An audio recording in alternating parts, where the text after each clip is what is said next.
Yuhu, Assalamualaikum warahmatullahi wabarakatuh. Perkenalkan, nama saya Nur Anita Rahmah dan video ini dibuat untuk memenuhi tugas UAS Ekonomi Makro Islam. Oke, langsung aja kita mulai ya. Yang dibahas adalah outlook perekonomian Indonesia, masa dulu, sekarang, dan masa depan. Agar pembahasannya mudah, dibagi menjadi 3. Yang pertama, perekonomian dulu tahun 1945 sampai 2014. Yang kedua, perekonomian sekarang tahun 2014 sampai tahun 2020. Lalu yang ketiga, perekonomian masa depan. Pembahasan yang pertama kita mulai dari pemerintahan Soekarno-Hatta pada tahun 1945 sampai 1967. Awal pemerintahan Soekarno, PDB per kapita Indonesia sebesar Rp5.523.863. Sedangkan untuk pertumbuhan ekonomi pada tahun 1961 sampai 1962 bertahan pada angka 5,74%. Setahun berikutnya minus 2,24%. Hal itu dipicu oleh tingginya biaya politik. Akibatnya APBN defisit minus sampai Rp1.465.600.000 dan hiperinflasi hingga 600%. Pada tahun 1964, pertumbuhan ekonomi kembali positif, yaitu 3,53%. Namun, pertumbuhan ekonomi kembali menurun pada tahun 1965 menjadi 1,08%, dan tahun terakhir pemerintahan Soekarno menjadi 2,79%. Kemudian, kondisi perekonomian Indonesia pada masa pemerintahan Presiden Soeharto pada tahun 1967 sampai 1998. Pada pemerintahan Soekarno, kegiatan ekonomi terpusat pada pemerintahan. Pada tahun 1967, Soeharto mengeluarkan Undang-Undang Nomor 1 Tahun 1997 tentang penanaman modal asing. Pada tahun berikutnya, Soeharto membuat rencana pembangunan 5 tahun atau Repelita yang mendorong swasembada. Seorang ekonom menyebut iklim ekonomi Indonesia pada saat itu lebih terarah. Sampai tahun 1997, perekonomian Indonesia tumbuh 6-7%. Pada tahun 1998, pertumbuhan ekonomi Indonesia merosot menjadi minus 13,13%. Setelah lamanya pemerintahan Soeharto, presiden digantikan oleh Baharudin Yusuf Habibie atau kita kenal sebagai B.J. Habibie, yang memerintah dari tahun 1998 sampai 1999. Beliau dikenal sebagai rezim transisi. Pada masa inilah Indonesia mulai masa kebangkitan. Kurs rupiah tak naik menjadi Rp7.000 per dolar Amerika Serikat pada November 1998. Kemudian pada tahun berikutnya, pertumbuhan ekonomi Indonesia pulih menjadi 0,79% pada tahun 1999. Pada masa pemerintahan Pak Habibie pula, Bank Indonesia mendapat status independen dan keluar dari jajaran eksekutif. Perjuangan Pak Habibie mendongkrak pertumbuhan ekonomi pasca krisis 1998 diteruskan oleh Gus Dur alias Abdurrahman Wahid dan wakilnya Megawati pada tahun 1999 sampai tahun 2001. Secara perlahan, ekonomi Indonesia tumbuh 4,92% pada tahun 2000. Kemudian pada tahun berikutnya, 2001, pertumbuhan ekonomi Indonesia menjadi 3,64%. Gus Dur menerapkan beberapa kebijakan. Yang pertama, kebijakan desentralisasi fiskal, kemudian otonomi daerah, lalu pajak, dan juga retribusi daerah. Selanjutnya, pertumbuhan ekonomi Indonesia pada masa pemerintahan Megawati, yaitu tahun 2001 sampai 2004.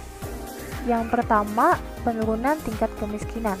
Pada tahun 2001 dari 18,4%, tahun selanjutnya menjadi 18,2%, lalu turun lagi menjadi 17,4%, dan tahun 2004 menjadi 16,7%. Lalu pertumbuhan ekonominya, pada tahun 2001 dari 3,64%, tahun 2002 naik menjadi 4,5%. Lalu berlanjut 4,78%, dan tahun 2004 menjadi 5,03%.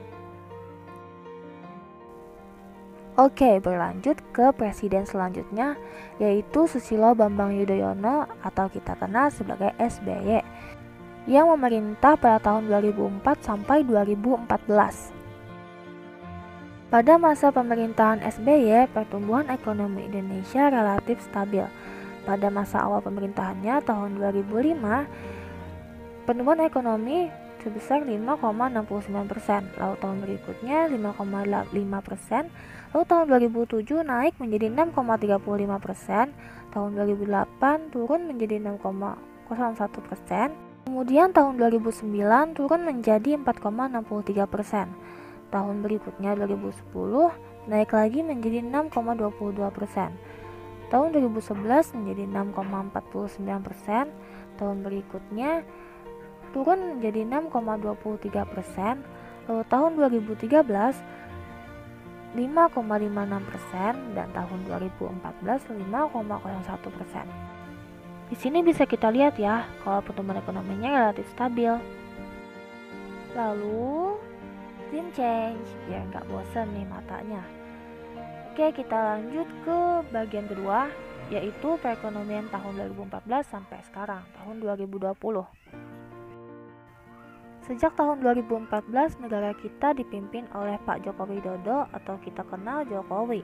Pak Jokowi merombak struktur APBN dengan lebih mendorong investasi, kemudian melakukan efisiensi agar Indonesia lebih berdaya saing, kemudian lebih mendorong pada pembangunan infrastruktur. Namun, grafik pertumbuhan ekonomi Indonesia selama 4 tahun masa pemerintahan Jokowi terus berada di bawah pertumbuhan pada era SBY. Pada tahun 2015, pertumbuhan ekonomi Indonesia hanya 4,88%. Pada tahun selanjutnya naik menjadi 5,03% dan tahun 2017 juga naik menjadi 5,07%. Tahun 2018 juga naik menjadi 5,17%. Dan tahun 2019 turun menjadi 5,04%. Walaupun pada tahun 2020 perekonomian Indonesia diperkirakan akan naik, namun karena adanya pandemi COVID-19, pertumbuhan ekonomi seluruh negara menjadi turun. Di Indonesia pada tahun 2020 kuartal pertama, pertumbuhan ekonomi menjadi 2,97%. Dari akun Twitter ofisial Perekonomian RI, pada tanggal 2 Juli 2020, rupiah mengalami sedikit depresiasi dibanding penutupan hari sebelumnya, ke level 14.378 rupiah. Alih pada kilas saham, indeks harga saham gabungan ditutup menguat 52,39 poin pada akhir perdagangan Kamis tanggal 2 bulan Juli 2020. Kemudian sebanyak 218 saham naik, 193 saham turun, dan 150 saham stagnan. Seluruh sektor saham kompak menguat. Beralih pada kilas domestik dan global, pada tanggal 7 bulan Juli mendatang, pemerintah kembali berencana menggelar lelang SBSN atau sukuk. Kemudian yang kedua, Bank Dunia menaikkan status Indonesia dari Lower Middle Income Country menjadi Upper Middle Income Country mulai Juli 2020. GNI per kapita Indonesia naik dari 3.840 USD pada tahun 2018 menjadi 4.050 USD pada tahun 2019. Masuki bagian ketiga, yaitu outlook perekonomian Indonesia di masa yang akan datang. Skenario buruk pertumbuhan ekonomi Indonesia pada tahun 2020 yaitu 2,3% dan sangat buruknya minus 0,4%. Sedangkan angka pengangguran 2,92 juta dan terburuk 5,23 juta. Kemudian skenario angka kemiskinan bertambah 1,89 juta sampai 4,86 juta untuk skenario terburuknya. Outlook perekonomian Indonesia lebih jauh lagi pada tahun 2021, Sri Mulyani memproyeksikan pertumbuhan ekonomi Indonesia pada tahun 2021 jika berhasil rebound, maka 4,5 sampai 5,5%. Dan untuk inflasinya 2 sampai 4%.